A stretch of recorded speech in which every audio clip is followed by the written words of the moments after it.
Tampa Bay Times. The Children of Scientology. Published November 14, 1991. Updated October 14, 2005. Some children involved in the Church of Scientology apparently have no one who cares about looking out for their welfare. They tell haunting stories of hardship, loneliness, and estrangement. In a two-day series, Times reporter Curtis Krueger provided glimpses of the lives of parents and children involved in Scientology. While there were Scientologists who sent Krueger testimonials about ways the organization has improved their family life, there were other people who recalled an austere existence and a legacy of bitterness and pain. The stories told of Carlo, a 15-year-old boy found weeping on a Clearwater street corner last March. He told police he didn't go to school, but instead did maintenance work for the Church of Scientology from 8:30 a.m. to 10 p.m. daily. His mother was a church staff member, but Carlo lived away from her in a church-owned housing complex. There was Beth Ehrlich, who at 11 signed a billion-year contract pledging herself to the Church of Scientology. She attended a Scientology-affiliated school, but then worked about 50 hours a week doing filing and other jobs for the church, she said. She lived with others in a room at a former motel. There was Mark, age 10. Police found him around midnight wandering downtown Clearwater, where Scientology has its international spiritual headquarters. He told police he worked 6 days a week, sometimes as late as 10:30 p.m., and was supposed to be paid the grand sum of $12 a week.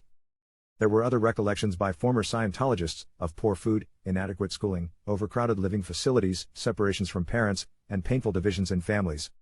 The Church of Scientology contends those stories are lies, mistakes, or examples of problems that were discovered and corrected long ago. Yet there are indications that as recently as this past spring, children were working long hours for the organization. It is not clear, said an official with the State Department of Labor and Employment Security, whether there have been violations of child labor laws by the Church of Scientology. But to their credit, investigators are concerned and have begun an inquiry. Yet to be explored is whether the department has any authority to enforce labor laws in this case, since the Church of Scientology calls itself a religion. The department's legal staff should hasten to reach a conclusion, and the legislature should clear up any ambiguities in state law. No organization, religious or otherwise, should be able to work young children for long hours. A caring society does whatever is necessary to protect its children from that sort of exploitation. Local public school officials may be the only ones who can investigate whether Scientology children are attending school as required by the state. Florida's compulsory school attendance law was written decades ago before private schools blossomed throughout the state. It gives responsibility for investigating possible violations to the county school superintendent, who can initiate court action against parents if their children are not regularly attending school somewhere. The Church of Scientology has been the focus of numerous court battles and news stories. Though some appalling practices have been revealed, Scientology has used threats and the cloak of religion to hide many of its activities from public scrutiny.